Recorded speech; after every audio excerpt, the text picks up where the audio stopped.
আসসালামু আলাইকুম। সবাই কেমন আছেন? আলহামদুলিল্লাহ, আমরা ভালো আছি।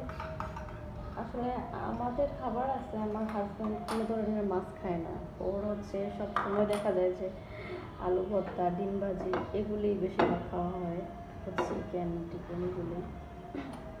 সেই জন্য ওর জন্য একটা ডিম ভেজে নিতে আছে।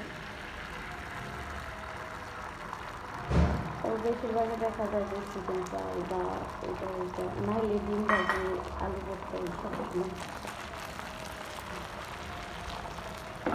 ধনিয়া পাতা দিয়ে কাঁচামরিচ পেঁয়াজ এই ডিমটা খেতে ও পছন্দ করে। আর পরোটার সাথে অবশ্যই ডিম টোস্ট করে দিতে হয়।